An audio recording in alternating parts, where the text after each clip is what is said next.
Father sir చేస్తారు. వందనాలు చేరొచ్చిన ప్రజలందరికీ ప్రేంగలైనా జీవంగల మా తండ్రి మీ పాదాలకు స్తుతులు స్తోత్రాలు చెల్లిస్తున్నాం నాయనా.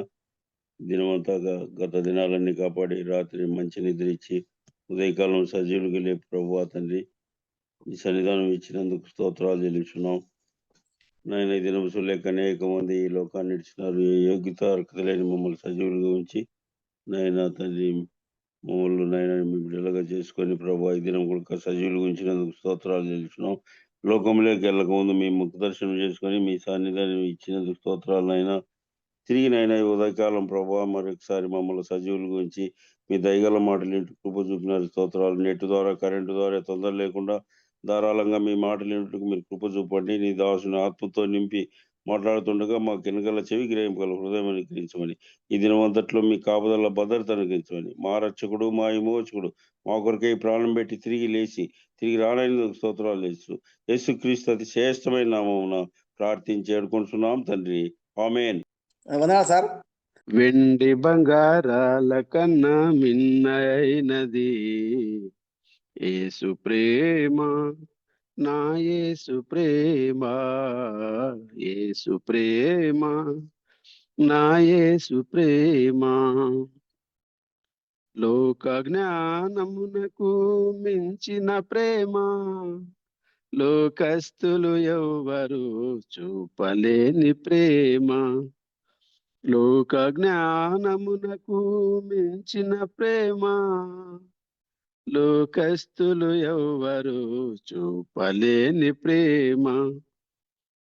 వెండి బంగారాల కన్నా మిన్నైనది యేసు ప్రేమ, నా యేసు ప్రేమ, యేసు ప్రేమ, నా యేసు ప్రేమ. లోకమునకు వెలుగైన ప్రేమ, లోకమును వెలిగించిన ప్రేమ. లోకమునకు వెలుగైన ప్రేమ, లోకమును వెలిగించిన ప్రేమ. లోకులకై కరిగిపోయిన ప్రేమ, లోకాన్ని జయించిన ప్రేమ. లోకులకై కరిగిపోయిన ప్రేమ, లోకాన్ని జయించిన ప్రేమ. యేసు ప్రేమ శాశ్వత ప్రేమ, యేసు ప్రేమ ఉన్నత ప్రేమ. హల్లెలూయా మహదానందమే, హల్లెలూయా మహదానందమే. వెండి బంగారాల కన్నా మిన్నైనది యేసు ప్రేమ, నా యేసు ప్రేమ, యేసు ప్రేమ, నా యేసు ప్రేమ. ఏ స్థితికైనా చాలిన ప్రేమ, నీ పరిస్థితి మార్చగల ప్రేమ. ఏ స్థితికైనా చాలిన ప్రేమ, నీ పరిస్థితి మార్చగల ప్రేమ. నీకు బదులు మరణించిన ప్రేమ, చిరజీవము నీకొసగే ప్రేమ. నీకు బదులు మరణించిన ప్రేమ, చిరజీవము నీకొసగే ప్రేమ. యేసు ప్రేమ శాశ్వత ప్రేమ, యేసు ప్రేమ ఉన్నత ప్రేమ. హల్లెలూయా మహదానందమే, హల్లెలూయా మహదానందమే. వెండి బంగారాల కన్నా మిన్నైనది యేసు ప్రేమ, నా యేసు ప్రేమ, యేసు ప్రేమ, నా యేసు ప్రేమ.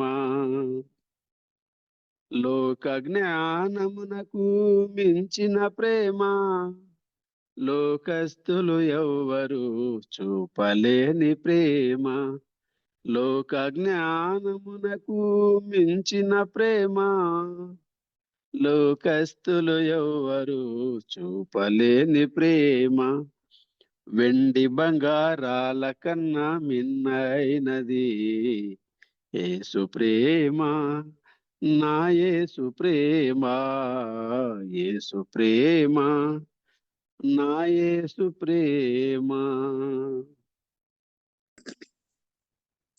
నా వందనాలు. సార్ వందనాలు సార్. తర్వాత వాక్య పరిచయ నిమిత్తము రవిమోహన్ సారు ప్రార్థన చేస్తాడు. ప్రార్థన వందనాలు చేస్తాం. సార్. వందనాలు సార్. ప్రేమ గల మా ప్రియ పరలోక తండ్రి, మహాగణుడు అయిననైనా మీకే స్తుతులు స్తోత్రములు కృతజ్ఞతలు చెల్లిస్తున్నాం. సర్వోన్నతుడు సర్వసృష్టి నిర్మాణకుడు నిర్వాహకుడు అని మనైనా మీకు స్తుతులు స్తోత్రములు. మీ ప్రియ కుమారుడు మా ప్రాణ విమోచకుడని యేసుక్రీస్తుని బట్టి మేము స్తుతిస్తున్నాం, స్తోత్రిస్తున్నాం. ఇదిగో మా ప్రభువా, ఈ ఉదయ కాలంలో మార్నింగ్ కాన్ఫరెన్స్ లో 4707 రోజు మమ్మల్ని నడిపించారు, మీకు స్తోత్రములు చెల్లిస్తున్నాం. ఈ రోజు అధ్యక్షత వహించి నడిపిస్తున్నట్టు మా ప్రియులు పెద్దలు ఫ్రాంక్లిన్ గారిని బట్టి మేము స్తుతిస్తున్నాం. చక్కగా నడిపించి మరి మా ప్రియ కోడికను నడిపించేటకు కావాల్సిన జ్ఞానాన్ని మీరే దయచేసి వేడుకుంటున్నాం. ఈ రోజు వాక్యం అందించడానికి సిద్ధపరచబడినటువంటి మా ప్రియులు బ్రదర్ జోయల్ అబ్రహాం గారిని బట్టి మేము స్తుతిస్తున్నాం. మరి వాక్యమును ట్రాన్స్లేట్ చేయడానికి సిద్ధపరిచినటువంటి మా ప్రియులు రూఫస్ గారిని బట్టి మేము స్తుతిస్తున్నాం, స్తోత్రిస్తున్నాం. వాక్యం అందించుటకు మీరే కృపించండి. మేము మా ప్రభువ ధారావాహికగా ప్రభు దేవుని యొక్క మహిమను చూస్తూ ఉన్నాం. ఆ మహిమలో అనేక విషయాలు మాకు వివరిస్తున్నారు, మీ స్తోత్రములు చెల్లిస్తున్నాం. మా మా విశ్వాస జీవితానికి అవసరమైన వాక్యాన్ని మీరే అందించి మీరే మహిమ పొందమని వేడుకుంటున్నాం. పాట పాడిన మా ప్రియులు బ్రదర్ బన్బాస్ గారిని బట్టి స్తుతిస్తున్నాం, స్తోత్రిస్తున్నాం. ఈ కూడిక నిరాటంకంగా నడిపించి మీరే మహిమ పొందమని మాకు అవసరమైన సందేశాన్ని అందించి మమ్మల్ని వాక్యంతో మా ప్రభ నింపి తృప్తిపరచుదురని మా ప్రాణపురంటే యేసుక్రీస్తు పరిశుద్ధ నామములో స్తుతులు స్తోత్రములు చెల్లించి ప్రార్థించి వేడుకుంటున్నాం. పరలోకమందున్న మా పరమ తండ్రి, ఆమేన్. ఆమేన్.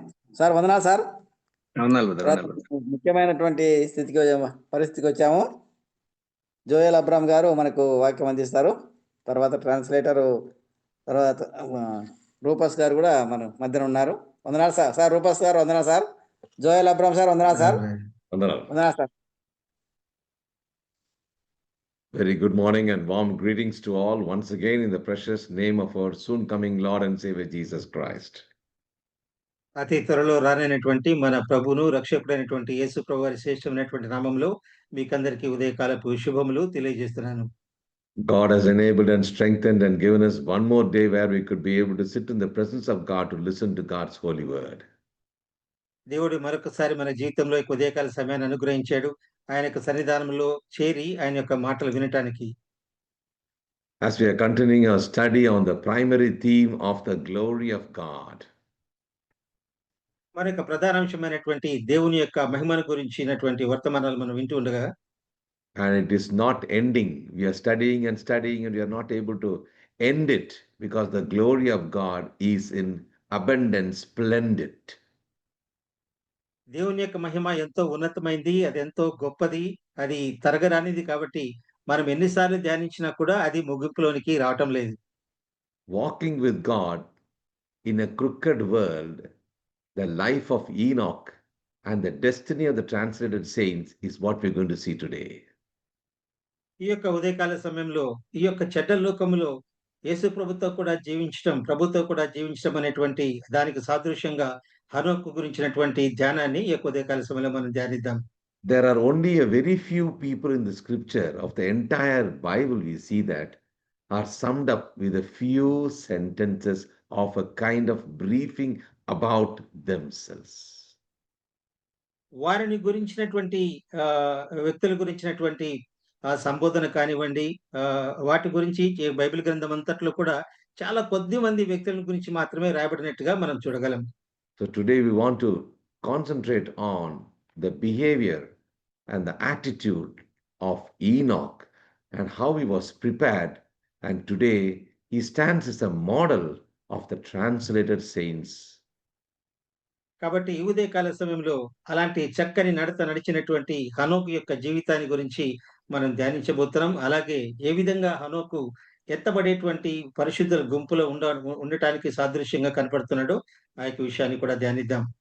By the grace of God, last two classes we were studying on the life of Elijah and also compared it with the translated saints. గత 2 వారాలుగా మనము ఏలీయా యొక్క జీవితాన్ని గురించి ధ్యానిస్తూ వచ్చాం. అదేవిధంగా ఏలీయా యొక్క జీవితం ఏ విధంగా ఎత్తబడేటువంటి పరిశుద్ధుల గుంపులో వాటికి సాదృశ్యంగా ఉన్నాడో వాటిని గురించినటువంటి ధ్యానాలు మనం కొనసాగించాం. Shall we concentrate now on the book of Genesis, chapter 5? ఆదికాండము 5వ అధ్యాయం ఒకసారి చదువుకుందాం. And as we're going to concentrate on the book, we're going to also look into many passages of what is written about Enoch. మనము ఈ యొక్క వాక్య భాగాలు చదువుతూనే హనోకును గురించినటువంటి వాక్య భాగాలు ఏమేమి దైవ గ్రంథం రాయబడ్డాయో అవి కూడా కొన్ని వాక్య భాగాలు మనం చదువుకుందాం. If you read very clearly, chapter 5, verse 21 and 22. 21, 22వ వచనాలు ఆదికాండం 5వ అధ్యాయం. హనోకు 65 ఏండ్లు బ్రతికి మెతూషెలను కనెను. హనోకు మెతూషెలను కనిన తర్వాత 300 ఏండ్లు దేవునితో నడుచుచు కుమారులను కుమార్తెలను కనెను. 23 and 24. హనోకు దినములన్నీయు 365 ఏండ్లు. హనోకు దేవునితో నడిచిన తర్వాత దేవుడు అతన్ని తీసుకొని పోయిన గనుక అతడు లేకపోయెను. Now notice something interesting in this whole chapter. ఈ యొక్క అధ్యాయం అంతట్లో కూడా ఆసక్తికరమైనటువంటి ఈ యొక్క సన్నివేశాన్ని ఒకసారి గమనించండి. Notice verse 3. It talks about Adam lived, and then it also talks about Seth lived, but finally verse 5 says they died. మనము 3వ వచనాన్ని గమనించినప్పుడు ఆదాము ఎన్ని సంవత్సరాలు బతికాడో రాయబడింది. ఆదాము చనిపోయాడనేటువంటి మాట మనం చూస్తాం. తర్వాత షేతును గురించినటువంటి ఆ యొక్క ఎన్ని సంవత్సరాలు బతికాడు. దాని తర్వాత వారందరూ కూడా చనిపోయినట్టుగా ఇక్కడ మనం చదువుతున్నాం. This is the descendants of Adam, but all I could call this chapter as they died chapter. Everybody died. ఈ యొక్క అధ్యాయాన్ని నేను చనిపోయినటువంటి జాబితాలో చేర్చాలని నేను అనుకుంటాను. ఏం చేతనంటే వీరందరూ కూడా ఆదాము యొక్క వంశావళి అందరూ కూడా చనిపోతూనే వచ్చారు. You can look at the previous verse also, just before mentioning Enoch. What is mentioned? Verse 20, all the days of Jared were 962 years, and he died. 20వ వచనంలో ఎరెదు దినములన్నీయు 962 ఏండ్లు అప్పుడతడు మృతి నొందెను. It talks about Methuselah, verse 27, and he died. తర్వాత వచనంలో మెతూషెలను గురించి మనం చదువుతాం. మెతూషెల కూడా చనిపోయినట్టుగా మనం చదువుతున్నాం.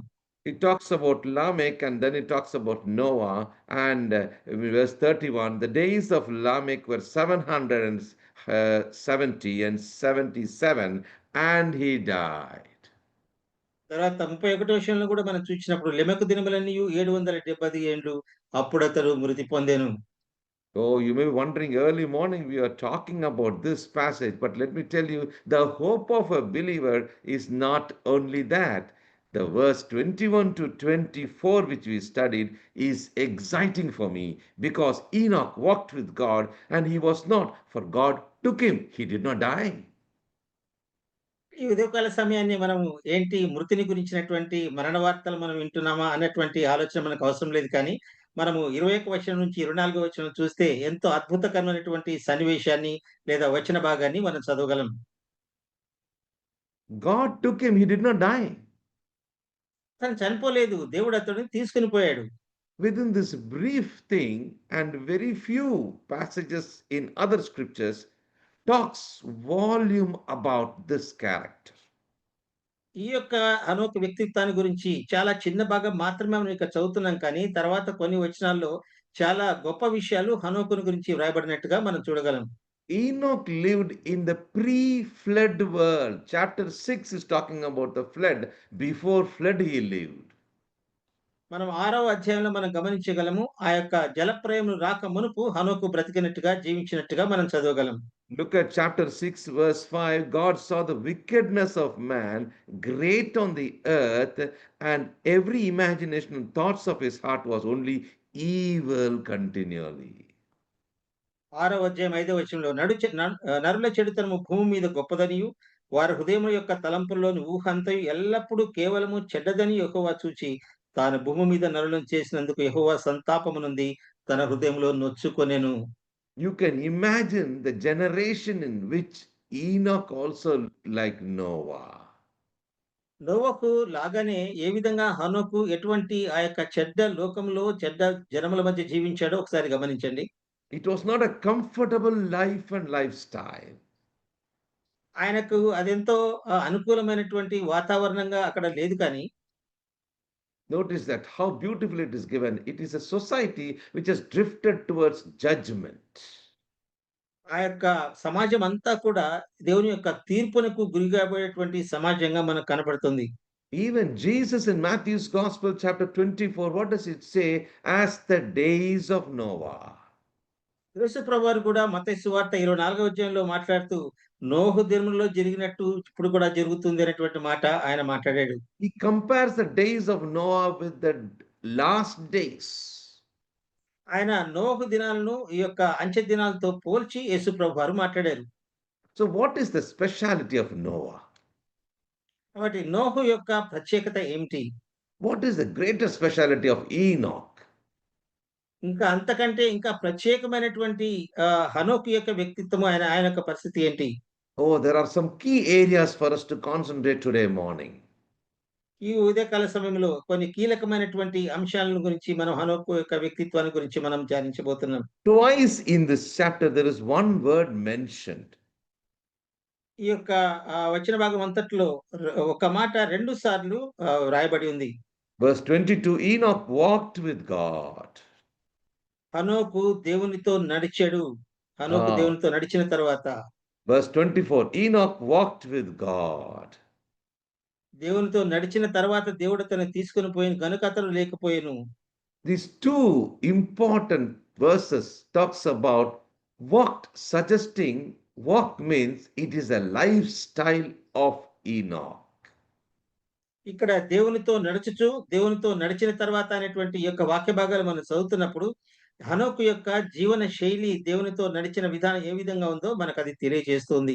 That means walking with God is so important for every New Testament believer also. కాబట్టి కొత్త నిబంధన విశ్వాసులందరికీ కూడా దేవునితో నడవటం అనేది చాలా ప్రాముఖ్యంగా మనకు ఈ యొక్క వాక్య భాగాల ద్వారా అర్థమవుతుంది. You know, in the Garden of Eden, in the eve of the day, the verse records that God wanted to come and have fellowship with Adam. మనము ఆ యొక్క ఏదెను వనం యొక్క ఆ యొక్క దృశ్యాన్ని మనం చూచినప్పుడు చల్లని పూటన దేవుడు తన యొక్క బిడ్డలతో కూడా ఆదాము హవ్వలతో కూడా సహవాసం చేయాలని ఆశపడినట్టుగా మనం చదవగలం 3వ అధ్యాయంలో. That is what we see even in the very, very primary book, the root book or the seed book called Genesis. ఇదే విషయాన్ని మనము ఆదికాండం అంతట్లో కూడా ప్రాముఖ్యమైనటువంటి ఆ యొక్క పుస్తకంలో దేవుడు తన పిల్లలతో సహవాసం చేయాలని ఆశపడినటువంటి సందర్భాల్ని మనం చూడగలం. So walking with God means fellowship, relationship established and fellowship enhanced. It is the lifestyle of a believer. కాబట్టి దేవునితో నడవటము అనేది దేవునితో సహవాసం చేయటంతో మనము దాన్ని పోల్చి చూడవచ్చు. దేవునితో సహవాసం చేయడం ద్వారా మన యొక్క జీవితాలు స్థిరపరచబడతాయి. Definitely, it requires discipline, devotion, and dedication. కాబట్టి ఖచ్చితంగా అలాంటి జీవితం జీవించడానికి మనకు దేవుని పట్ల ఉన్నటువంటి ఆ యొక్క భక్తి, ఆ యొక్క గౌరవము, తర్వాత ఆ యొక్క పట్టుదల మనం కలిగి ఉండాలి. And the most important thing you see very carefully there, Enoch lived. They're mentioning first about verse 21 about how he lived, and it was not that he was alone. It is mentioned all about how he brought out Methuselah. ఇక్కడ హనోకు ఏ విధంగా బ్రతికాడు ఆయన జీవనశైలితో మాట్లాడుతూ ఆ మెతూషెలను కనిన తర్వాత అనేటువంటి మాటలో ఆయన యొక్క జీవన శైలి మనకు కనబడుతుంది. So undoubtedly he excelled godliness. కాబట్టి ఎలాంటి అనుమానం లేకుండా ఎంతో భక్తి కలిగినటువంటి వాడుగా హనోకు మనకు కనబడుతున్నాడు. Walked with God means lived by faith in God, trusted in God's word and in God's promises. దేవునితో కూడా నడవటము అనేటువంటి మాట మనం చదువుతున్నప్పుడు, ఆయన ఖచ్చితమైనటువంటి విశ్వాసాన్ని కలిగి, దేవుని పైన పూర్తి భయభక్తులతో దేవుని యొక్క వాక్యాన్ని మనసులో ఉంచుకొని జీవించినటువంటి జీవన విధానాన్ని మనకది సూచిస్తుంది. Many times when we read this passage, you may think that it's just like a historical story and we leave it. But don't forget, he also had a family. ఒక విషయం మనం గమనిస్తాం. చాలా సార్లు మనం ఈ యొక్క వాక్య భాగాన్ని చదువుతున్నప్పుడు, ఇదేదో చరిత్రలో రాసినటువంటి ఒక సందర్భం అని మనం అనుకుంటాం. కానీ, ఆ యొక్క వచనాల్లో మనం చూచినప్పుడు హనోకు యొక్క కుటుంబాన్ని గురించి కూడా వ్రాయబడి ఉంది. Yeah, it's very clearly given. Maybe his wife's name is not given clearly for us, but he's talking about Methuselah and he's talking about how Methuselah was brought out also. కాబట్టి ఆ యొక్క హనోకు యొక్క భార్య పేరు రాయబడి ఉండలేదు కానీ, ఏ విధంగా మెతూషెలను కొన్నాడు, తర్వాత కుమారులను, కుమార్తెలను కన్నాడు, మెతూషెల ఏ విధంగా పెంచబడ్డాడనే విషయాలు కూడా అక్కడ రాయబడ్డాయి. All the days of Enoch were 365 years. ఆ యొక్క వచనం మనం చూసినప్పుడు హనోకు దినములన్నీ 365 ఏండ్లు. So first part is mentioned in verse 21. He lived 65 years. And then మొట్టమొదటి the verse, look at the order. The verse says, Enoch walked with God and he brought out Methuselah. And then it is again talking about his age. Verse 24, walked with God, but he was no more. అక్కడ యొక్క క్రమాన్ని మనం చూసినప్పుడు హనోకు దేవునితో నడుస్తూ మెతూషెలను కన్నాడు 65 సంవత్సరాల వయసులో. తర్వాత ఆయన హనోకు నడుచుచు దేవునితో నడుచుచున్నప్పుడు దేవుడు అతను తీసుకొని పోయెను కనుక అతను లేకపోయిన అనేటువంటి మాటలు మనం చదువుతాం. So there are two important things mentioned here.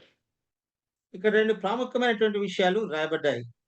Methuselah means a man of spear or a man of dart. Methuselah అనేటువంటి మాటకు బలమైనటువంటి వాడు అనేటువంటి మాట మనం చూస్తాం. It refers to a weapon, an imaginary weapon or strength. అనగా బలము లేదా ఒక విధమైనటువంటి ఆయుధము కలిగినటువంటి వాడు అనేటువంటి అర్థాన్ని అది సూచిస్తుంది. In Hebrew, muth means to die and salah means to release. Hebrew భాషలో అయితే మిత్ అన్నప్పుడు అది ఒక బలము, తర్వాత షలాన్ అన్నప్పుడు మరణించడం అనేటువంటి విషయాలు మనం అర్థం చేసుకోవచ్చు. Very important for us to understand this link line for us because the flood came the same year Methuselah died. Notice historically how true it is.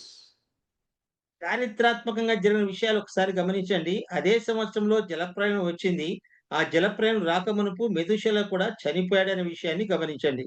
Which means his name appears to declare his death will bring it to pass. అనగా దాని అర్థం ఏంటంటే ఆ యొక్క జలప్రళయం రాకముందు ఖచ్చితంగా మెతూషెల చనిపోతాడు అనేటువంటి ఆ భావనని మనం ఇక్కడ గమనిస్తున్నాం. So literally what it means, talking about a man of spear, it is a prophetic one. Even many Bible teachers agree that it's a prophetic sign of God's mercy. ఈ యొక్క మెతూషెలను గురించినటువంటి మాట మనం గమనిస్తున్నప్పుడు అది ప్రవచనాత్మకంగా చెప్పబడిన మాట అని వేదాంత పండితులు చెప్తారు. ఎంచేతనంటే ఆ మెతూషెల ఆ బలముతో నిండిన వాడు అయిండి కూడా జలప్రళయం ముందు ఆయన చనిపోయాడు. But that is one side. Another side is Enoch was faithful to God in his walking. కానీ ఇంకొక విషయం, ఇంకొక భాగాన్ని మనం చూసినట్లయితే హనోకు ఎంతో నమ్మకముగా దేవునితో నడిచినటువంటి విధానాన్ని కూడా మనం చదువుతున్నాం. So the first thing we could see here, he pleaded with God. మొట్టమొదటి మనం చూసినప్పుడు ఆయన దేవునికి ఇష్టముగా జీవించినటువంటి జీవితాన్ని మనం Walk చూడగలం. with God means seeking him daily, living in agreement according to Amos verse chapter 5 and 3 is talking about you cannot have union if you're not having your folk together, your eyes together, your hands together, you're matching together. దేవునితో నడవడము అనేటువంటి ఆ యొక్క విషయాన్ని మనం గమనించినప్పుడు ఆమోసు గ్రంథంలో రాయబడినటువంటి రీతిగా సమ్మత లేకుండా ఇద్దరు కూడి నడవగలుగుతారా అనేటువంటి మాట మనం చూస్తాం. అనగా దేవుని యొక్క ఆ యొక్క మనసుతో ఆయన ఏకీభవించి ఆయన ప్రతి మాటకు ఆయన లోబడి దేవుడు ఏ విధంగా ఆయనతో జీవించగలుగుతాడో ఆ విధంగా ఆయన అనుసరించి జీవించినటువంటి జీవితాన్ని హనోకు జీవితంలో మనం చూడగలం. So Enoch pursued God in true fellowship. నిజమైనటువంటి సహవాసము కలిగి దేవుని వెంబడించినటువంటి హనోకు మనకు కనపడుతున్నాడు. Without relationship, there cannot be fellowship. రుణబంధం అనేటువంటిది లేకుండా సహవాసం అనేది ఉండదు. So you can just imagine the Old Testament believers were so faithful and true to their fellowship with God, even though they did not have the revelation as you and I have in the New Testament. మనకి కొత్త నిబంధన గ్రంథంలో ఏ విధంగా అయితే ఇక ప్రత్యక్షతలన్నీ మనకున్నాయో అలాంటి ఇది పాత నిబంధన గ్రంథంలో ఉన్నటువంటి భక్తులకు లేకపోయినా కూడా వారు దేవునికి ఎంతో నమ్మకంగా, దేవునితో నడిచిన వారుగా, దేవునితో సహవాసం చేసిన వారుగా మనకి కనపడతారు. He had a family, he took care of family. All these things, details we don't have, but it really talks about all these things. He didn't ignore all these things. In spite of it, the Word of God says he walked with God faithfully. కానీ అక్కడ మనం చూసినప్పుడు హనోకుకు కుటుంబం ఉంది. ఆయన కుటుంబంలో ఆయనకు పిల్లలున్నారు. ఇవన్నీ కలిగి ఉన్నప్పటికీ కూడా ఎంతో ఆశ్చర్య రీతిగా ఆయనతో దేవునికి ఎంతో నమ్మకంగా దేవునితో నడిచినటువంటి అనుభవం కలిగిన వాడుగా హనోకుని గురించి మనం చదువుతున్నాం. Second mention, I draw your attention to the book of Hebrews, which is a classic passage. చాలా కీలకమైనటువంటి వాక్య భాగాన్ని మనం హెబ్రీయులకు రాసిన పత్రికలో మనం చదవగలం. Chapter 11, verse 5. Now look at this. 11వ అధ్యాయం హెబ్రీయులకు రాసిన పత్రిక 11వ అధ్యాయం 5వ వచనం. విశ్వాసమును బట్టి హనోకు మరణము చూడకుండానట్లు కొనిపోబడెను. అతడు కొనిపోబడక మునుపు దేవునికి ఇష్టుడయుండెనని సాక్ష్యము పొందెను. కాగా దేవుడు అతని కొనిపోయిన కనుక అతడు కనబడలేదు. Now look at the description of, or a biographical description of this faith walker. How is it recorded here? ఇక్కడ ఏ విధంగా హనోకు యొక్క జీవిత విధానాన్ని చక్కగా పొందుపరిచారో మనము 5వ వచనంలో మనం చక్కగా చూడగలం. Note very carefully. It's mentioned that he pleased God. అక్కడ రాయబడినటువంటి మాట అతడు కొనిపోబడక మునుపు దేవునికి ఇష్టుడై ఉన్నట్టుగా మనం చదువుతున్నాం. So from here onwards, my study started is what exactly pleases God? ఈ యొక్క ధ్యానాన్ని నేను ప్రారంభించినప్పుడు అనగా దేవునికి ఇష్టుడై ఉండటం అంటే ఏమిటి? So as you notice in this verse, Enoch was translated, another key word for us. ఇంకా మరి ఒక కీలకమైనటువంటి అంశాన్ని మనం అక్కడ చూచినప్పుడు దేవుడు అతన్ని తీసుకొని పోయాను కనుక అతడు కనపడలేదు. The writer says was translated that he should not see death. It's not that he did not see death, he should not see death. Big difference that is. ఇక్కడ జాగ్రత్తగా గ్రంథకర్త రాసినటువంటి విధానాన్ని మనం చూచినప్పుడు మరణము అతడు కొనుక్కోబడక మునుపు దేవుడికి ఇష్టుడై ఉండిన మరణము చూడకుండునట్లు అనగా మరణము లేకుండా అని రాయబడలేదు, కానీ అతడు మరణము చూడకుండా ఉండునట్లుగా దేవుడు అతన్ని కొనుక్కోబడ్డాడు అనేటువంటి స్పష్టమైనటువంటి మాట మనం His చూస్తున్నాం. planned lifestyle, notice carefully, God is seeing how his lifestyle is planned and his eternity is determined very clearly by God. కాబట్టి దేవుడు స్వయంగా తన యొక్క ప్రణాళికాబద్ధమైనటువంటి ఆ యొక్క విషయాన్ని హనోకు పట్ల ఎలా కలిగి ఉన్నాడో అదే ప్రణాళిక చొప్పున ఏ విధంగా హనోకు జీవితంలో జరిగిందో మనం జాగ్రత్తగా ఇక్కడ మనం చూస్తున్నాం. There we read in Genesis 5:24, Enoch walked with God, he was not, that's all. ఇక్కడ మనము ఆదికాండం 5వ అధ్యాయంలో మనం చూసినప్పుడు దేవుడు అతను తీసుకొని పోయిన గనుక అతడు లేకపోయినటువంటి మాట మనం చదివాం. Here it is mentioned, it is not first mentioned, he was not found. It is not mentioned first. But what is first mentioned is, by faith, Enoch was translated, he should not see death. God decided he should not see death. ఇక్కడ మనము ఆదికాండంలో చూసినటువంటి వచనంలో అయితే దేవుడు అతను తీసుకొని పోయాను కనుక అతను లేకపోయినని మనం చదివాం, కానీ ఇక్కడైతే అతడు తీసుకోబడ్డాడు అని రాయబడక మునుపు మరణము చూడకుండానట్లు అతడు కొనుక్కోబడునటువంటి ఆ యొక్క వ్యత్యాసాన్ని గమనించండి. And you imagine God has a plan for everyone, God has a goal for everyone also. కాబట్టి జాగ్రత్తగా గమనించండి, దేవుడికి మనందరి పట్ల ఒక్కొక్క వ్యక్తి పట్ల దేవుడు ఎంతో గొప్ప ప్రణాళిక కలిగి ఉన్నట్టుగా మనం చూడగలం. I can show you several examples where God is making it very clear. Some of the mighty men of God knew it very clearly. Nothing can happen to me before death because God has planned my life and He has planned my death. కాబట్టి అనేక మంది పరిశుద్ధుల యొక్క జీవితాల్లో నేను చదువుతున్నప్పుడు నేను చూపించగలను. ఖచ్చితంగా నేను మరణము నాకు రాకమునుపు దేవుడు ఏ విధంగా నన్ను కాపాడగలుగుతాడు అనేటువంటి గొప్ప నిశ్చయత, విశ్వాసము, ఆయన యొక్క ప్రణాళికల గురించి అవగాహన కలిగి ఉన్నారో మనము దేవుని యొక్క గ్రంథంలో చూడగలం. You see that verse 5 is all about what God planned, what God decided, and what God did. అక్కడ 5వ వచనాన్ని మనం చూసినప్పుడు దేవుడు ఏ విధమైనటువంటి ప్రణాళిక కలిగి ఉన్నాడు. దేవుడు ఏ విధమైనటువంటి విషయాన్ని హనోకు పట్ల చేశాడు. ఆయన యొక్క ముగింపు ఏ విధంగా ఉన్నటువంటి 3 విషయాలు మనం ఇక్కడ చూస్తాం. Notice carefully, Enoch was translated that it should not see death. దేవుడు అతన్ని కొనిపోయాను గనుక అతడు కనపడలేదు. The reason is God had translated him. దానికి కారణం ఏంటంటే దేవుడు అతనిని కొనిపోయెను. It's not his idea. It is not his idea. ఇది హనోకు యొక్క ఆలోచన కాదు. Next is saying, before his translation, notice that, before his translation, he had this testimony. Notice carefully, before translation, what mattered? Testimony mattered. కాబట్టి జాగ్రత్తగా గమనించండి. అతడు కొనుక్కోబడక మునుపు ఏది ప్రాముఖ్యమైంది అంటే ఆయన యొక్క సాక్ష్యము. దేవునికి ఇష్టుడై ఉండెనని సాక్ష్యము పొందెను. Now this is itself is a 1 hour for us to study this. ఈ యొక్క ఒక్క విషయాన్ని మనం చదవటానికి మనకి ఒక గంట పడుతుంది ప్రియులారా. Your whole life should exhibit a testimony. మన యొక్క జీవితం అంతా కూడా మన యొక్క సాక్ష్యాన్ని ప్రతిబింబించేదిగా ఉండాలి. My dear believers in Christ, test leads to testimony, and testimony prepares for the next test. కాబట్టి గమనించండి, మన యొక్క పరీక్షలు మన యొక్క సాక్ష్యాన్ని ధృవీకరిస్తాయి. ఆ సాక్ష్యము ద్వారా మన యొక్క జీవిత విధానము మనం బయటపడుతుంది. What happened in the life of Job?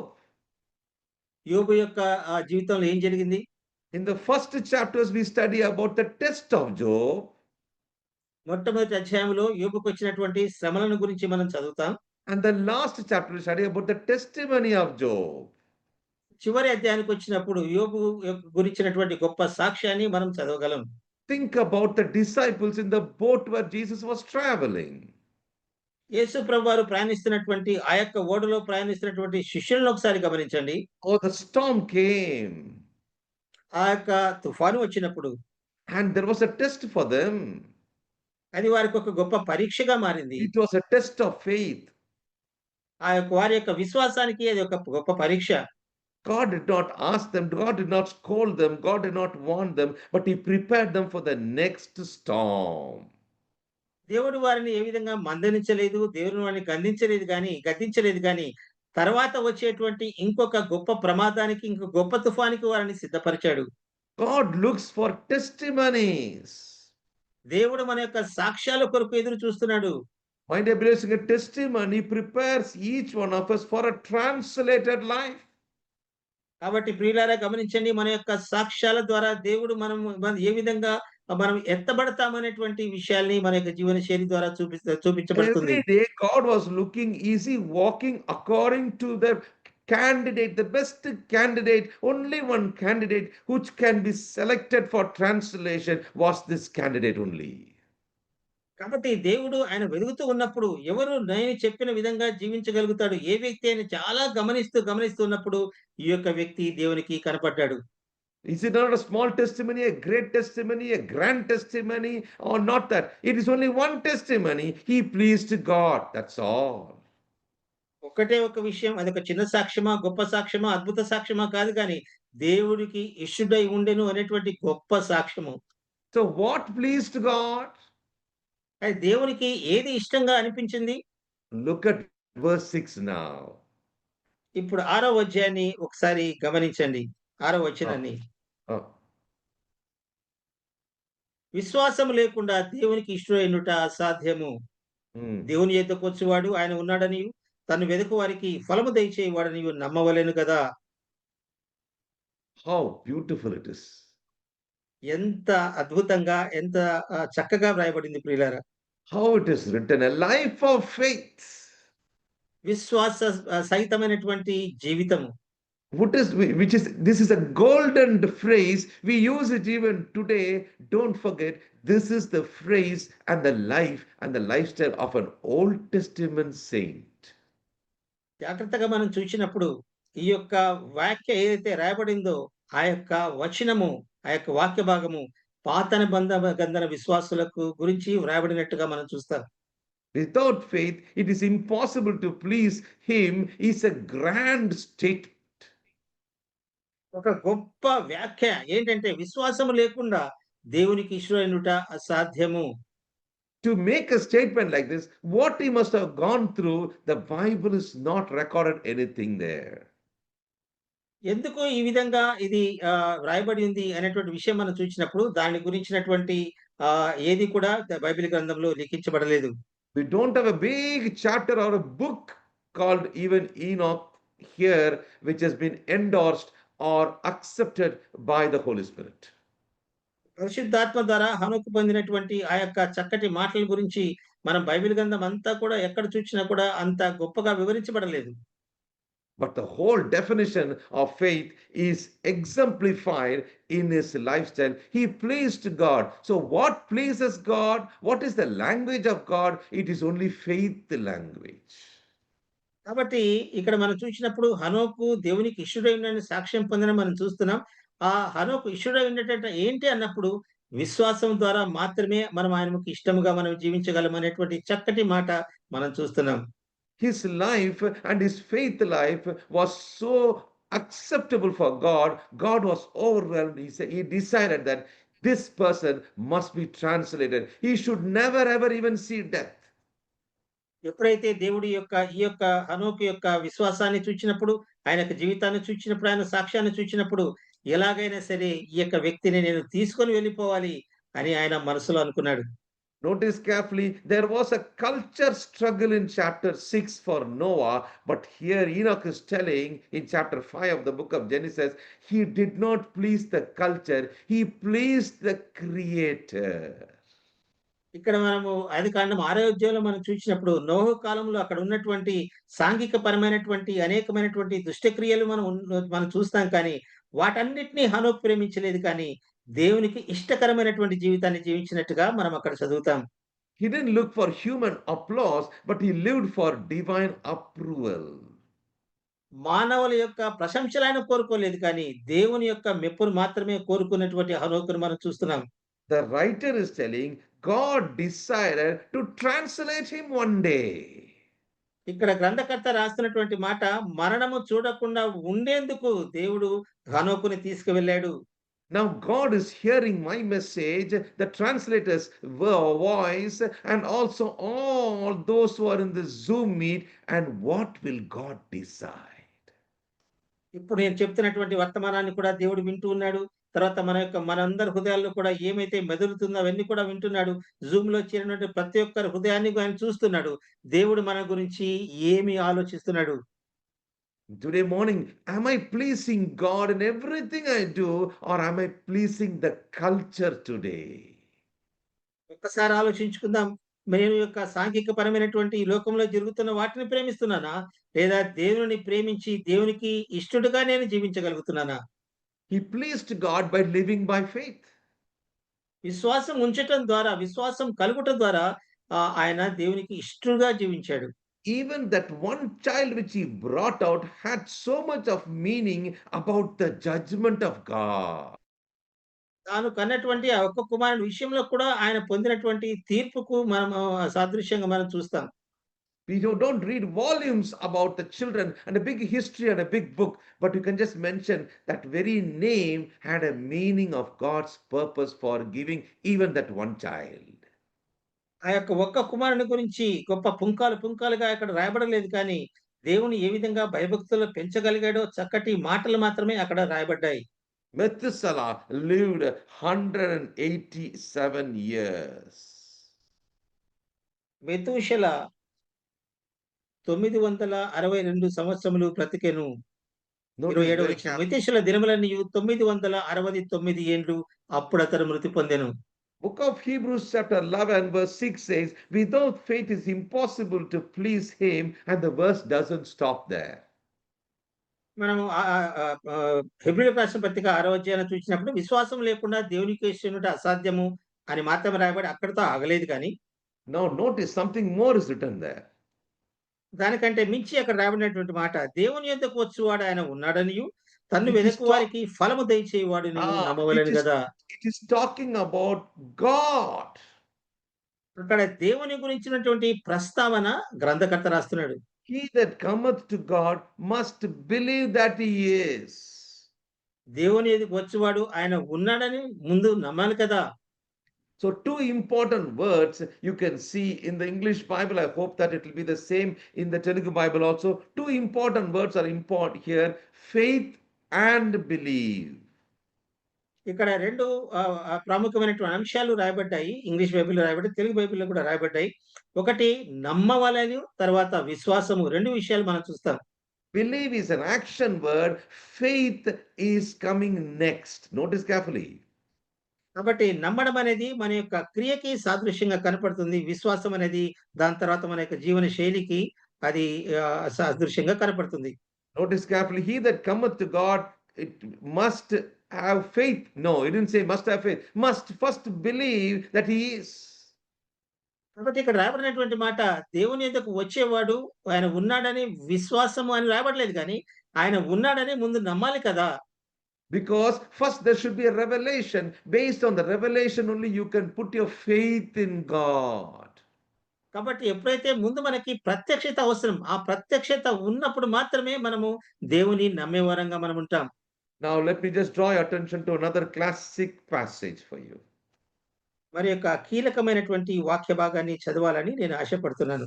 Look at Ephesians chapter 1. ఎఫెసీయులకు రాసిన పత్రిక మొదటి Look at the అధ్యాయం 13th verse. He talks about the order of how salvation comes. Look at this. ఒకటో అధ్యాయం ఏ విధంగా రక్షణ మనకి వస్తుందో ఆ యొక్క క్రమాన్ని గురించినటువంటి మాట. ఎఫెసీయులకు రాసిన పత్రిక chapter 1 and Chapter 1 verse 13, please. 13వ వచనము. Hmm.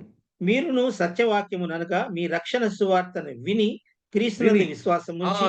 Now look at carefully. Look at the words carefully. Look at the order carefully now. ఇక్కడ క్రమాన్ని జాగ్రత్తగా గమనించండి. ఫస్ట్ మీరు మొట్టమొదటిగా మీరు విని You hear what? క్రీస్తునందు విశ్వాసం ఉంచి. You hear what? The word of truth. మీరు ఏం విన్నారు అంటే క్రీస్తు యొక్క సత్యవాక్యాన్ని మీరు మొదటిగా విన్నారు. And what is that?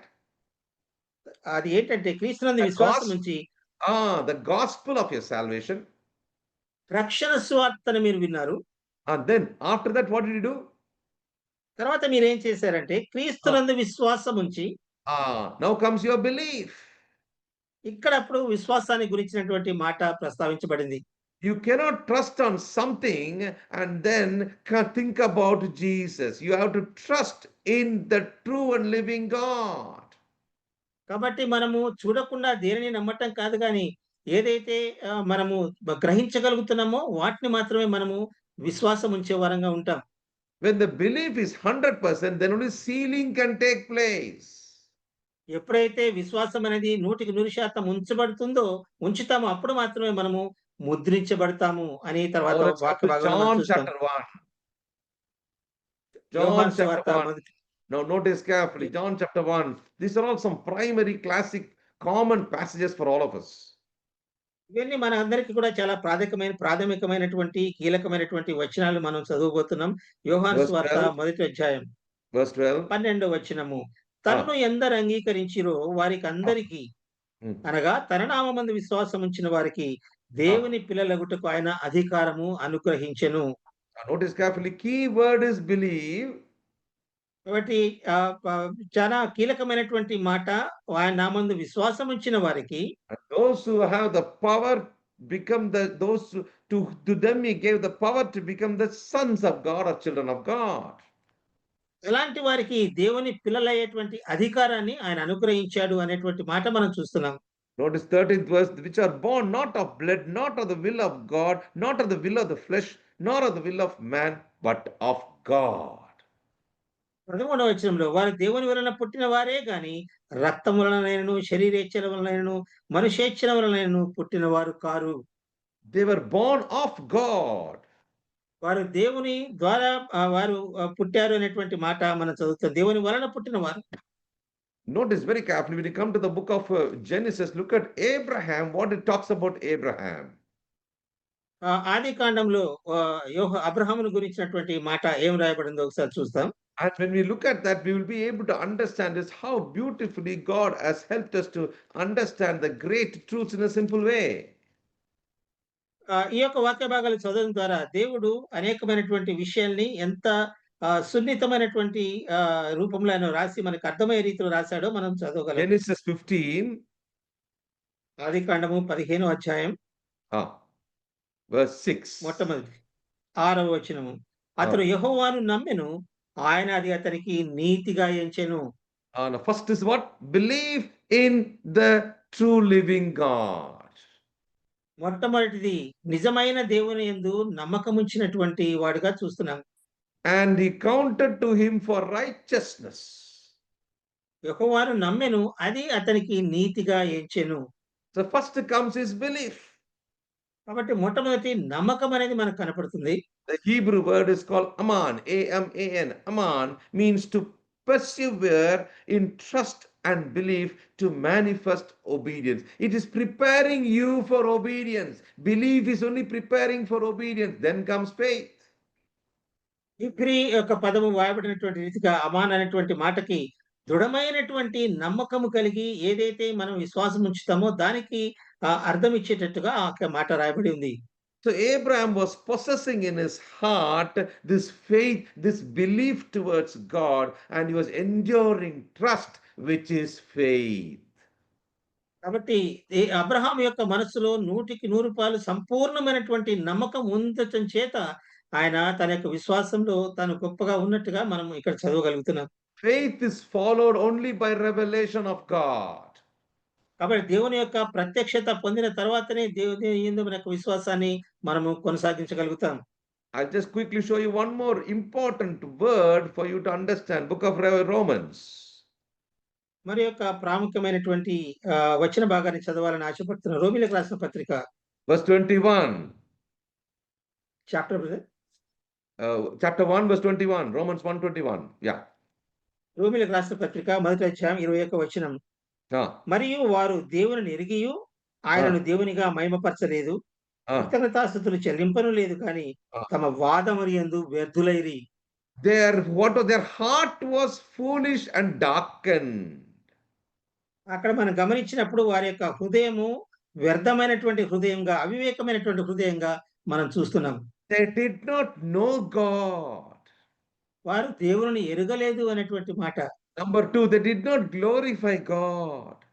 రెండవదిగా దేవుని వారు మహిమపరచను లేదు. Number 3, they did not thank God. మూడవదిగా చూస్తే ఆయనకి కృతజ్ఞతాస్తుతులు చెల్లింపను లేదు. Imagination was zero. వారి యొక్క ఆలోచన అంతా కూడా సున్నాగా మనకు శూన్యంగా కనపడుతుంది. Verse 24. 24వ వచనం. ఈ హేతువు చేత వారు తమ హృదయముల దురాశలను అనుసరించి తమ శరీరములను పరస్పరము అవమానపరచుకున్నట్టు దేవుడు వారిని అపవిత్రతకు అప్పగించెను. God left them. Notice carefully, this is God's work. ఇది దేవుని యొక్క వాక్యం. అక్కడ మనం చూసినప్పుడు దేవుడే వారిని అపవిత్రతకు అప్పగించెను. Notice chapter 2. Chapter 2. Now notice verse 5. 5వ వచనాన్ని మనం చూస్తే, నీ కాఠిన్యమును మార్పు పొందని నీ హృదయమును అనుసరించి ఉగ్రత దినమందనగా దేవుని న్యాయమైన తీర్పు బయలుపరచబడు దినమందు నీకు నీవే ఉగ్రతను సమకూర్చుకొనుచున్నావు. Now notice carefully, you can see some key words here. ఇక్కడ కొన్ని కీలకమైనటువంటి వచనాలు లేదా వాక్య భాగాలు రాయబడినట్టు మనం చదువుతున్నాం. Verse 4 is telling, 4వ అధ్యాయంలో ఏం చెప్తున్నాడంటే, the goodness of God leadeth to repentance. Notice that. దేవుని యొక్క అనుగ్రహము నిన్ను మారు మనసు పొందడానికి ప్రేరేపించలేదు. When we are involved in evangelism, it is not the better communication, it is not the skillful communication brings repentance. No. కాబట్టి మనం సువార్త చెబుతూ ఉన్నప్పుడు, సువార్తను మనం ప్రకటిస్తున్నప్పుడు మనం చెప్పేటువంటి ఆ యొక్క భాష లేదా వారికి అర్థమయ్యేటువంటి రీతి ఇవి కాదు, కానీ that is only communication skill, that's all. అది మన కేవలం మనకున్నటువంటి ఆ యొక్క భాష సంబంధమైనటువంటి ఆ యొక్క వరాలు మాత్రమే. Goodness of God must lead them to repentance. కాబట్టి దేవుని యొక్క అనుగ్రహం మాత్రమే వారిని మారు మనసునకు నడిపిస్తుంది. The richness of God, the forbearance of long suffering, it is already prevalent. The character of God, the beauty of God, the attitude of God, the glory of God matters very much. ఇక్కడ రాబడినటువంటి రీతిగా దేవుని యొక్క మహిమ, దేవుని యొక్క అనుగ్రహము, దేవుని యొక్క సహనము, దేవుని యొక్క ఐశ్వర్యము ఇవన్నీ కూడా చాలా ప్రాముఖ్యంగా కనపడుతున్నాయి. But what happened here? ఇక్కడ ఏం జరిగింది? The Jews, they cultivated the guilt feeling. They never even bothered about the guilt feeling which they had. ఈ యొక్క యూదులు వారికై వారుగా ఒక ఆత్మన్యూనత భావాన్ని వారికై వారు కలిగి ఉన్నట్టుగా మనం చూస్తాం. After their hardness and the impenitent heart, వారి యొక్క మార్పు చెందినటువంటి హృదయము, వారి యొక్క హృదయ కాఠిన్యాన్ని మనం ఇక్కడ చదువుతున్నాం. they have started accumulating wrath after wrath. ఉగ్రత అంతా కూడా వారికై వారే సమకూర్చుకుంటున్నారు. And they are preparing themselves for the day of wrath. అనగా దేవుని యొక్క ఉగ్రత దినానికి వారు సమకూర్చుకొని సిద్ధపడుతున్నారు. And notice now the phrase, the revelation of the righteous judge of God. తర్వాత ప్రాముఖ్యమైనటువంటి మాట, ఆయన యొక్క న్యాయమైనటువంటి తీర్పు ప్రత్యక్షము లేదా బయలుపరచబడి దినము. When a person believes in God, a revelation of God comes. When revelation comes, then only faith comes. Please keep this in mind. కాబట్టి ఒక విషయాన్ని మనం మనసులో ఉంచుకుందాం. ఎప్పుడైతే దేవుని మనం వెతుకుతామో, అప్పుడు ఆయన గురించినటువంటి బయలుపాటు లేదా ప్రత్యక్షత మనకు కనపడుతుంది. అప్పుడు Ah. తర్వాత మనం విశ్వాసం మనం ఉంచగలుగుతాం. Let's come back to chapter 6 of book of Hebrews, verse 6. Without faith it is impossible to please God. He that cometh must believe that he is. కాబట్టి తిరిగా హెబ్రీయులకు రాసిన పత్రిక 11:6 వచనానికి వచ్చినప్పుడు, దేవుని యొద్దకు వచ్చువాడు ఆయన ఉన్నాడనియు, తను వెదకు వారికి ఫలము దయచేయువాడని నమ్మవలెను గదా. So now you can see very clearly the word of God in the case of Enoch makes it very clear between the relationship between these two important things, belief and faith. కాబట్టి హనోకు విషయంలో కూడా first నమ్మకం ఉంచడం, దాని తర్వాత విశ్వాసం ఉంచడం అనేటువంటి ఒక 2 ప్రాముఖ్యమైనటువంటి విషయాలు హనోకును గురించి లిఖించబడ్డాయి.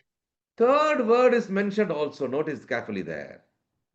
మూడవ మాట కూడా ఇక్కడ రాయబడి ఉంది. అది జాగ్రత్తగా గమనిద్దాం. He is a rewarder of them that diligently seek him. తను వెదకు వారికి ఫలము దయచేవాడని నమ్మవలెను కదా. Now look at his faith life. కాబట్టి ఆయనకు విశ్వాస జీవితాన్ని ఒకసారి గమనించండి. His faith life already had an objective in his faith life. తన యొక్క విశ్వాస జీవితంలో తాను ముందుగానే తన యొక్క ఉద్దేశాన్ని తాను ఎరిగి ఉన్నాడు. His faith life has an objective, has a goal. What is that goal? That God, my God, is a rewarder. ఆ యొక్క హనోకు తన మనసులో ముందుగానే తాను ఏమి ఎరిగి ఉన్నాడు, ఒక మంచి గోల్ కలిగి ఉన్నాడు. ఏంటంటే తనకు ఫలము దయచేసేటువంటి దేవుడు తనకున్నాడని. I'm coming and praying to God, crying to God, my tears are filled in a bottle. నేను దేవుని యొక్క సన్నిధిలో కన్నీరు కారుస్తున్నప్పుడు ఆయన తన కవిలలో దాన్ని దాచుకుంటాడు అనేటువంటి లక్ష్యము. Don't think God has ignored anything, any of your prayers. Your prayers are not answered, but don't forget there is a reward for your faithfulness in prayer. కాబట్టి నీ యొక్క ప్రార్థనలకు జవాబు వెంటనే నీకు జవాబు రావడం లేదని నీవు దిగులు చెందనటువంటి అవసరం లేదు. కానీ నీ యొక్క ప్రతి ప్రార్థనను కూడా దేవుడు లిఖించి జ్ఞాపకంలో ఉంచుకున్నాడు. Now the question which came to me is, do I know this God like Enoch knew even before the revelation of God? నాకు వచ్చినటువంటి ఆలోచన, ఆ హనోకుకు ఉన్నట్టుగా నాకు కూడా దేవుని యొక్క ఆ యొక్క ప్రత్యక్షత అది నేను నిజంగానే కలిగి ఉన్నానా అని. Now when you are praying, do you know all about God? మనము దేవుని గురించి సమస్తం కూడా మనము ఎరిగి ఉన్నామా? Notice carefully, in his life, it is not great things you read about this man, but you need something special about him. What is that? He knew very well that whom he believes, he knew in whom he had faith, he also knew that he is a rewarder of faith. కాబట్టి హనోకుని గురించినటువంటి గొప్ప గొప్ప విషయాలు ఏమీ రాయబడలేదు, కానీ కొన్ని శ్రేష్టమైనటువంటి విషయాలు రాయబడ్డాయి. తాను విశ్వాసం ఉంచినటువంటి దేవుడు, తాను నమ్మకం ఉంచినటువంటి దేవుడు, తనకు ఫలము దయచేసేటువంటి దేవుడు అని నమ్మకం ఉంచినటువంటి హనోకు. He is a rewarder of them that diligently seek him. That means he knew very well that I am seeking God, I must seek God, and I will be rewarded definitely. కాబట్టి ఆయన వెదికే వారికి తప్పకుండా ఆయన ఫలము దయచేస్తాడు కాబట్టి మనం ఆయన వెదకడంలో ఏమాత్రము అలక్ష్యం చేయకూడదు. Now let us move to another passage. ఇంకొక వాక్య భాగానికి మనం వెళ్దాం. Jude 14th verse and 15th verse. యూదా పత్రిక 15వ అధ్యాయం 16వ వచనం. యూదా Another పత్రిక classic passage. చాలా కీలకమైనటువంటి వాక్య భాగం. యూదా ఆ. పత్రిక 14, 15 వచనాలు తెలుగు బైబిల్‌లో కలిసి ఉన్నాయి. ఆదాము మొదలుకొని 7వ వాడైన హనోకు కూడా వీరిని గూర్చి ప్రవచించి ఇట్లనెను. ఇదిగో ఆ. అందరికిని తీర్పు తీర్చుటకును వారిలో భక్తిహీనులందరును భక్తిహీనముగా చేసిన వారి భక్తిహీన క్రియలన్నిటినీ గూర్చియు భక్తిహీనులైన పాపులు తనకు విరోధముగా చెప్పిన కఠినమైన మాటలన్నిటిని గూర్చియు వారిని ఆ. ఒప్పించుటకు ప్రభువు వేవేల పరిశుద్ధుల పరివారముతో వచ్చెను. So notice carefully, walk with God means what? కాబట్టి జాగ్రత్తగా గమనించండి. దేవునితో నడవటం అంటే ఏమిటి? First we saw in Genesis chapter 5, 22 and 24, he pleaded with God. మనం 5వ అధ్యాయం 21, 22 వచనం మనం చూసినప్పుడు ఆయన దేవునికి ఏ విధంగా ఇష్టంగా జీవించాడో మనం చూసాం. We see in chapter in this Hebrews 11 verse 5, he pleased God. 11వ అధ్యాయం హెబ్రీయులకు రాసిన పత్రిక 5వ వచనం మనం చూస్తే ఆయన మరణించక మునుపు దేవునికి ఇష్టడై ఉన్నటువంటి సాక్ష్యం పొందిన హనోకును మనం చూచాం. Now notice carefully what is mentioned here. He was a preacher of righteousness. మరి ఇక్కడ మనం చూస్తే నీతిని గురించినటువంటి ఒక ప్రవక్తగా మనకి కనబడుతున్నాడు. So Enoch also the seventh from Adam. Very clearly it's given about the genealogy also here. వంశావళి కూడా చాలా స్పష్టంగా రాయబడింది. ఆదాము Number 2. మొదలుకొని 7వ వాడైన హనోకు. Number 2, he declared God's coming judgment. తర్వాత రెండవదిగా రాబోయేటువంటి దేవుని తీర్పును గురించి ఆయన ప్రవచించినట్లుగా మనం చదువుతున్నాం. He lived a counter-cultured life, he lived a life not culture-oriented, but he spoke prophetically and brought truth through his life. హనోకు తాను ఆ యొక్క సామాజిక పరంగా వారితో కలిసిపోయిన జీవించలేదు కానీ ప్రత్యేకమైన వ్యక్తిగా జీవించి నీతి కలిగిన వాడే ప్రవచించినట్టుగా మనం ఇక్కడ చదువుతున్నాం. Notice carefully what all things are mentioned in these two verses. Behold, the Lord cometh with 10,000 of his saints. కాబట్టి ఈ 2 వచనాలు మనం చదివినప్పుడు ప్రభువు తన వేవేల పరిశుద్ధుల పరివారంతో వస్తాడనేటువంటి ప్రవచనాన్ని మనం చదువుతున్నాం. For what? To execute judgment upon all. ఎందుకు ఆయన వస్తున్నాడో మనం చూసినప్పుడు ఆయన తీర్పు తీర్చడానికి వస్తున్నాడు. To convince all that are ungodly among them.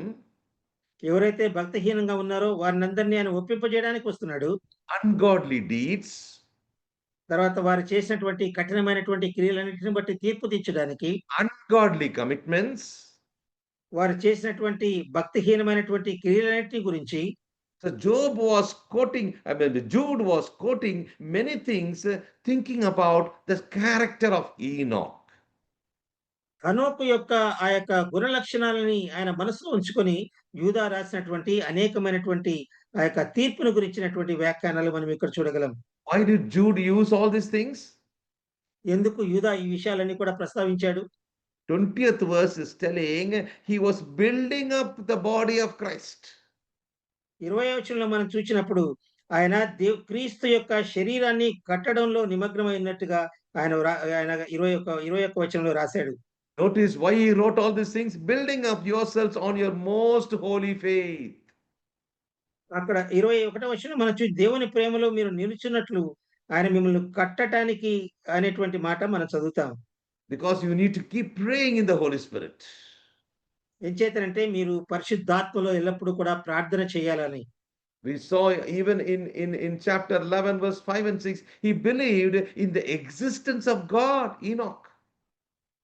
హనోకు దేవుని యొక్క ఉనికిని గురించి ఆయన ఎంతో గొప్ప నమ్మకాన్ని కలిగినట్టుగా హెబ్రీ రాసిన పత్రిక 11వ అధ్యాయం 5, 6 వచనాలు మనం చదువుతాం. Finally, my dear believers in Christ, he was prepared for translation. తర్వాత నా ప్రియ విశ్వాసులారా ఆయన దేవునితో కూడా వెళ్ళిపోవటానికి చాలా సిద్ధపడినటువంటి ఆయన జీవన శైలి. He carried the message of God to the world. That is why he is said to be the preacher of righteousness. ఎందుకు నీతిని గురించినటువంటి ప్రవక్తగా మనకు కనపడుతున్నాడంటే దేవుని గురించినటువంటి సంపూర్ణమైనటువంటి సమాచారాన్ని కలిగి ఇష్టడిగా జీవించినటువంటి హనోకు. because of his life of holiness, his consistency, and his consistent faith life. ఆయన స్థిరమైనటువంటి విశ్వాస జీవితము, ఆయన యొక్క పరిశుద్ధ జీవితం ఆయన జీవించాడు కాబట్టి, ఆయన ఆ విధంగా ప్రవచించగలిగాడు. Oh, let us have the spirit of Enoch. కాబట్టి హనోకు కలిగినటువంటి ఆ యొక్క ఆత్మను మనము కూడా కలిగి ఉందాం ప్రియులారా. Living with eternity in view all the time. ప్రతి సందర్భంలో, ప్రతి క్షణము కూడా నిత్యత్వాన్ని మన యొక్క హృదయాల్లో మనం ఉంచుకుందాం. The saints must plead with God. కాబట్టి పరిశుద్ధులందరూ కూడా దేవునిని ఇష్టపడేవారుగా ఉండాలి. The saints of God, the true saints of God should plead with God. The true saints of God should please God. నిజంగా పరిశుద్ధంగా జీవిస్తున్నటువంటి పరిశుద్ధులు ఆయనను ప్రేమించేవారుగా, ఆయనకు ఇష్టలుగా జీవించవలసిన వారుగా ఉన్నారు. And the saints of God must preach righteousness about the righteousness of God. కాబట్టి పరిశుద్ధులుగా పిలువబడుతున్నటువంటి వారంగా ఆయనను గురించినటువంటి నీతిని గురించినటువంటి తీర్పును గురించినటువంటి వాటిని మనం ప్రవచించే వారంగా మనం ఉండాలి. And the saints of God must be prepared, watching and keeping themselves ready for Christ's return. క్రీస్తు యొక్క రాకడ కొరకు మనం అందరిని సిద్ధపరిచే వారంగా, పరిశుద్ధులముగా మనము ఆ యొక్క అవగాహన కలిగి జీవించవలసిన వారమైనాం. In the life of Enoch, we have seen 4 P's today morning. ఈ యొక్క ఉదయకాల సమయంలో హనోకును గురించినటువంటి 4 P's, 4 P అనేటువంటి అక్షరాలు మనం చూసాం. He pleaded with God. దేవునితో ఆయన నడిచాడు. He pleased God. దేవుని యందు ఆయన ఇష్టంగా జీవించాడు. He దేవుని preached ఇష్టపడ్డాడు. about the judgment of God. దేవుని యొక్క తీర్పును గురించి ప్రకటించాడు. He was prepared to meet God. దేవుణ్ణి కలుసుకోవడానికి తను తాను సిద్ధపరచుకున్నాడు. Is this seen in our life, my dear believers? నా ప్రియ విశ్వాసులారా, ఇవి మనము కలిగి ఉన్నాము ఉదయకాల సమయంలో. Oh, all the saints who are caught up in the Christ coming is very true. కాబట్టి ఆయన యేసు ప్రభు యొక్క రాకడలో పరిశుద్ధులమందరం కూడా మనము ఎత్తబడతామనేది చాలా వాస్తవం. Enoch foreshadowed the translated saints. కాబట్టి ఈ యొక్క హనోకు వాటికి ఛాయగా మనకి కనపడుతున్నాడు. Notice carefully, he was removed before judgment. తీర్పు రాక మునిపే ఆయన ఇక్కడి నుంచి కొనుపబడ్డాడు. The picture of the church will be taken before the wrath of God is poured. దేవుని యొక్క ఉగ్రత కుమ్మరింపబడక మునిపే సంఘము ఎత్తబడుతుంది. He walked with God just like the saints who will be caught up. ఏ విధంగా అయితే పరిశుద్ధులందరూ కూడా ఆయన్ను మార్పు చెంది ఎదుర్కొంటారో, ఆ విధంగానే హనోకు ముందుగానే ఆయనతో దేవునితో కూడా వెళ్ళిపోయాడు. His translation was sudden with the twinkling of an eye. ఒక్క కనురెప్ప పాటులో హనోకు దేవునితో కొనుపబడ్డాడు. He did not taste death as many believers will not taste death during the Lord's return. యేసు ప్రభువారు వచ్చినప్పుడు చాలా మంది విశ్వాసులు మనం మరణం చూడడం, అదే విధంగానే హనోకు మరణం చూడకుండానే దేవునితో కూడా వెళ్ళిపోయినట్టుగా మనం చూస్తున్నాం. He lived close and close to God in a corrupt generation. ఈ యొక్క చెడిపోయినటువంటి జనాంగం మధ్యలో దేవునికి చాలా సమీపముగా, దేవునికి ఇష్టముగా జీవించినట్టుగా హనోకు జీవితంలో మనం చూస్తున్నాం. Oh, today morning as I was meditating early morning when I got up at 2:45 and I was meditating my time with God. నేను ఈ యొక్క ఉదయకాల సమయాన్ని 2:45 నేను లేచి వీటిని గురించి ధ్యానిస్తూ వస్తున్నప్పుడు, You know what thought came to my mind, my dear believers? నా ప్రియ విశ్వాసాలు నాకు వచ్చిన తలంపు ఏంటో తెలుసా?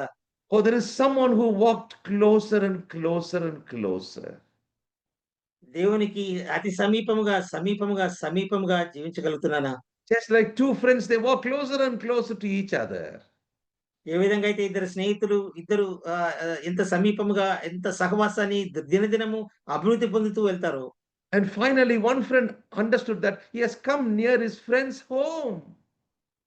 వాళ్ళిద్దరూ కలిసి వెళ్తున్నప్పుడు అకస్మాత్తుగా ఒక స్నేహితుని జ్ఞాపకం వస్తుంది. తన ఇల్లు తనకు దగ్గర పడిందని. And the friend says, "Why not you come to my home?" అప్పుడు ఆ స్నేహితుడు అంటాడు, "నువ్వు నా ఇంటికి నువ్వు కూడా ఎందుకు రాకూడదు?" It is not visiting the friend's home, it is now staying in the friend's home. కాబట్టి ఇది తన యొక్క స్నేహితుని యొక్క ఇంటిని దర్శించడం కాదు గాని, తన యొక్క స్నేహితుని ఇంటిలో ఉండిపోవటం. Oh, my imagination was overwhelmed. ఆ యొక్క ఆలోచన నాకు ఎంతో సంతోషాన్ని కలిగించింది. There's only one key theme for us today. ఈ ఉదయకాల సమయంలో ఒకే ఒక్క విషయం చాలా ప్రత్యేకమైంది, కీలకమైంది. What pleased God? The walk of Enoch. దేవునితో నడిచినటువంటి హనోకును దేవునికి అది ఎంతో ఇష్టంగా అనిపించింది. Oh, my dear believers in Christ, we praise and thank God for this morning time where all of you, with all dedication, you kept aside your time, with all dedication, faithfulness, you came to seek God. మన యొక్క సమయం అంతటిని కూడా మనం వెచ్చించి అన్నిటిని ప్రక్కన పెట్టి ఎంతో నమ్మకంగా ఉదయకాల సమయాన్నే మనము దేవుని యొక్క మాటలు వినటానికి మీరందరూ కూడా చేరి వచ్చారు. మనమందరం కూడా చేరి వచ్చాం. Jesus makes a difference between Mary and Martha. మరియకు, మార్తకి దేవుడు ఎంతో వ్యత్యాసాన్ని చూపించినట్టుగా Oh, she preferred to stay at the feet of Jesus. మరి అయితే యేసు పాదములైతే ఉండటానికి ఆమె ఇష్టపడింది. Oh, what a preference it is. There's one thing good about her. She sat in the feet of Jesus. ఎంత గొప్ప ప్రాధాన్యతను మనం చూస్తాం. మరియ యేసు పాదముల యొద్ద ఆమె కూర్చున్నటువంటి విధానం. Believers, my dear believers in Christ, we praise and thank God. Sitting in the presence of God is very important. We are so busy in all the ministries, even many times we don't even sit in the presence of God to study God's word. క్రీస్తునందు నా ప్రియ విశ్వాసులారా, మనకున్నటువంటి పరిచర్యలో భాగంగా చాలా వాటిల్లో మనం నిమగ్నమై ఉంటాము. కానీ దేవుని యొక్క సన్నిధిలో ఆయనతో సహవాసం, ఆయన యొక్క పాదాల యొద్ద ఆయన సహవాసం చేయటం మనకెంత ప్రాముఖ్యమైంది. He did not build an ark. He did not stop the Red Sea. He did not write a book. He simply walked with God. హనోకు ఏమీ ఒక ఓడను నిర్మించలేదు, ఎర్ర సముద్రాన్ని పాయలు చేయలేదు. కానీ దేవునితో కూడా నడచి విశ్వాసవంతమైన జీవితాన్ని జీవించినటువంటి హనోకు.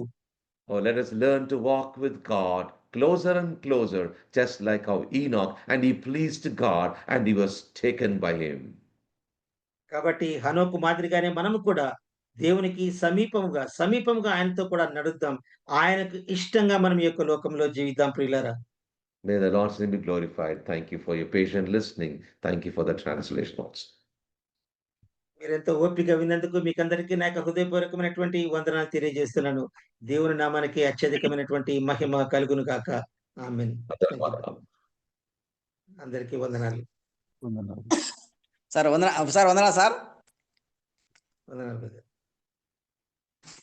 తర్వాత చక్కని వర్తమానం మనం కూడా అన్నతో పాటు నడిచి మనము ఈ లోకంలో మరణించకుండా మన కొనుబోడకు దేవుడు సాయం చేయాలని కోరుకుందాం.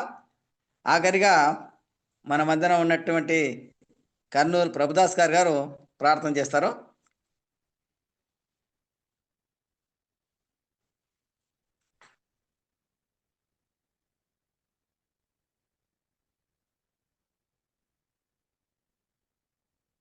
ఇంకొక పేరు చెప్పండి.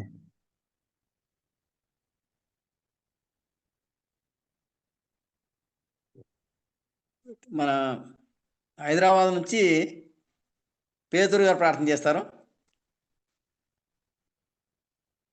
కృపా సత్య సంపూర్ణమైన మా ప్రియ పరలోకపు తండ్రి, మీ పరిశుద్ధమైన పాదములకు వందనాలు, స్తుతులు, స్తోత్రములు చెల్లిస్తున్నాం ప్రభా. దేవుని మహిమ అనే అంశం మీద మీ దాసుడు మాట్లాడుతూ ఈ విధంగానైనా మాకు అందిస్తున్న లేఖనాలను బట్టి స్తుతిస్తుంటున్నా.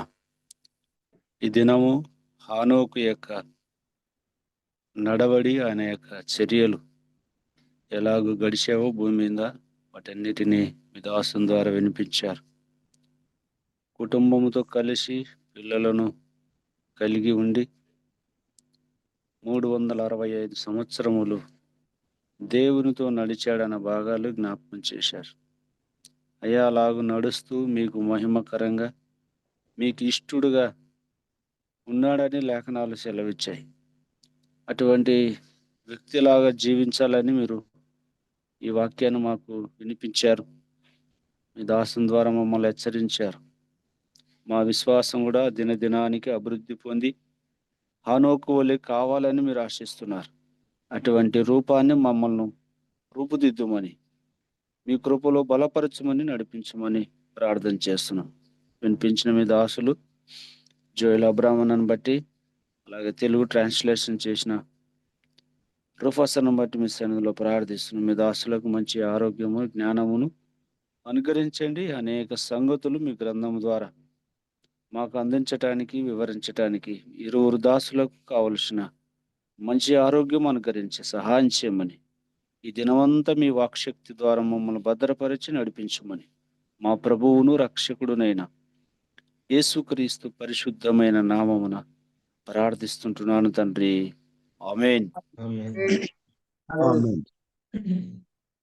మొదట ప్రార్థన చేసిన వారికి, తర్వాత పాట పాడిన సహోదరునికి, తర్వాత వాక్య పరిచయాల మీద ప్రార్థన చేసిన వారికి, తర్వాత ఆఖరిగా మన పేదరు గారికి కూడా వందనాలు చెల్లిస్తున్నాము. చక్కని వర్తమాన దినం జోయల్ అబ్రహం గారికి, ట్రాన్స్ చేసినటువంటి రూపస్ కుమార్ గారికి ప్రత్యేకమైన వందనాలు చెల్లిస్తున్నాము. సార్ అందరికీ వందనాలు సార్. పరిశుద్ధులందరికీ వందనాలు. సంఘ పెద్దలకు, వందనాలు. కాపర్లకు, తర్వాత పరిచారకులకు, ఇంకా అనేక బాధ్యతలు కలిగిన అందరికీ వందనాలు చెల్లిస్తూ